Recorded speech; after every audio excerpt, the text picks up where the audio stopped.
चोरी के जरिए राहुल गांधी करना चाहते हैं तख्ता पलट। म्यांमार में रची गई साजिश। जी हाँ, क्या सच में राहुल गांधी वोट चोरी के मुद्दे के जरिए भारत में भी तख्ता पलट करना चाहते हैं? और जैसा माहौल अभी नेपाल में देखने को मिल रहा है और पिछले दिनों श्रीलंका, बांग्लादेश, फ्रांस जैसे कई अन्य देशों में देखने को मिला, क्या उसकी तैयारी राहुल गांधी हमारे देश में भी कर रहे थे? देखिए, बहुत बड़ा दावा है और ये बड़ा जो दावा हम कर रहे हैं ऐसे तो नहीं कर रहे होंगे। थोड़ा सा तथ्यों पर बात करते हैं। जो चिल्ला चिल्लाकर ये कह रहे हैं कि वोट चोरी का मुद्दा देश में इसलिए उठाया गया ताकि देश की जनता में असंतोष पैदा किया जा सके, देश की सरकार को, सिस्टम को गिराया जा सके, जिस तरीके से नेपाल में हुआ। नेपाल में आप समझ ही पा रहे हैं कि किस तरीके से सोशल मीडिया के मुद्दे को उठाया गया और सिर्फ इतने से मुद्दे पर सरकार गिरा दी गई, आगजनी हो गई, तमाम लोगों की जानें चली गई।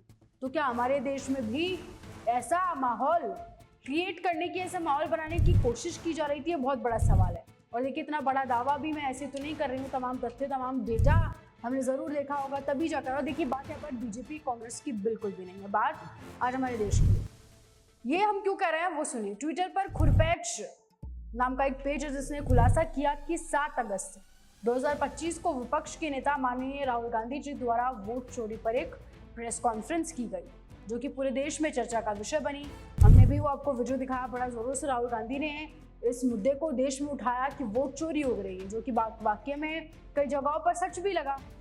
लेकिन जब इसकी हकीकत की गई तो म्यांमार में इसे तैयार करने के सबूत मिले, जो कि बहुत ही ज़्यादा शॉकिंग है।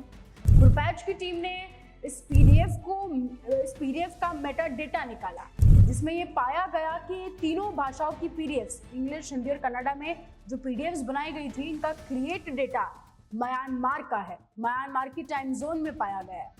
पीडीएफ्स गूगल ड्राइव के लिंक के माध्यम से शेयर की गई, जिससे पीडीएफ के मेटा डेटा पर कोई फर्क नहीं पड़ता। यानी कि राहुल गांधी ने जिस पीडीएफ का प्रोजेक्शन दिया वो म्यांमार में बैठकर तैयार की गई। अब देखिए, सबसे बड़ा सवाल तो यहाँ पर ये खड़ा हो जाता है कि जो डेटा हमारे देश की एजेंसीज के पास होना चाहिए, हमारे देश के सिस्टम, हमारी जो भी संस्थाएं, हमारी ऑर्गेनाइजेशन है देश की, उनके पास होना चाहिए, वो म्यांमार में क्या कर रहा है? और अब वोट चोरी का मुद्दा भारत में उठा रहे हैं, तो उसका डेटा म्यांमार से कहाँ से आ रहा है? राहुल गांधी तो कह रहे थे हमारी टीम ने बनाया, हमारी टीम ने बहुत मेहनत की, सर्वे किया, तब जाकर ये डेटा आया। और जो भी सबूत सामने आ रहे हैं मेटा डेटा के, उनसे पता चल रहा है कि ये डेटा जो भी है म्यांमार से लाया गया। यानी विदेशी सिस्टम से फटाफट वोट चोरी की टूल किट तैयार की गई, पूरी की पूरी टूल किट विदेशी घड़े पर पकाई गई। राहुल गांधी मंच पर खड़े होकर ये भी कह रहे थे उस दिन कि लोकतंत्र खतरे में है, लेकिन उनका अपना टूल किट बता रहा था कि लोकतंत्र तो विदेशी स्क्रिप्ट से खतरे में डाला जा रहा है। अब देखिए, बहुत बड़ा सवाल है ये।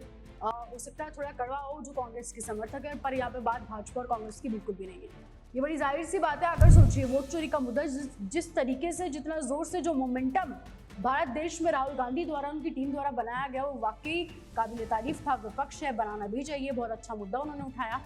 और जो मोमेंटम देश भर में बनाया गया, उससे अगर देश का युवा भड़क जाता, हालांकि शायद हमारे देश का युवा बहुत ज़्यादा समझदार है, अपडेटेड है और इंटेलिजेंट है, इसलिए जो नेपाल में अभी हो रहा है वो हमारे देश में बात वहाँ तक नहीं पहुँची। मानिए, जिस तरीके से जो असंतोष पैदा करने की कोशिश की जा रही थी, रैलियां क्यों निकालते हैं आपको पता है? रैलियां इसीलिए निकाली जाती है, जगह जगह पर रैलियां निकाल रहे पूरा आक्रोश के साथ, तो बड़ी जाहिर सी बात है, युवा का खून गर्म होता है, वो देखते हैं, उनका खून गर्म होता है और उनके बीच में असंतोष पैदा होता है। तो जैसा माहौल अभी नेपाल में देखने को मिल रहा है, सिर्फ सोशल मीडिया के नाम पर और करप्शन के नाम पर, वही माहौल भारत में वोट चोरी के नाम पर देखने को मिलता।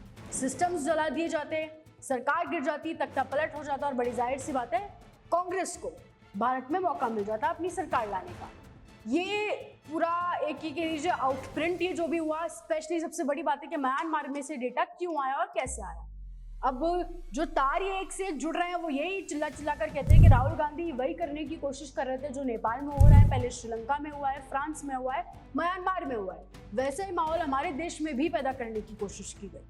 खैर, ये जो भी हम कह रहे हैं, ये तमाम तथ्यों के ऊपर कह रहे हैं। आप ट्विटर पर भी जाकर जरूर देखिएगा, ट्विटर पे आज बहुत ज़्यादा ट्रेंड कर रहा है। आप जगह जगह पर जाकर देखेंगे तो बाकायदा इसकी जो स्क्रीनशॉट्स हैं वो दिए हुए हैं, जो ये बता रहे हैं कि म्यांमार से ये डेटा यहाँ पर भेजा गया।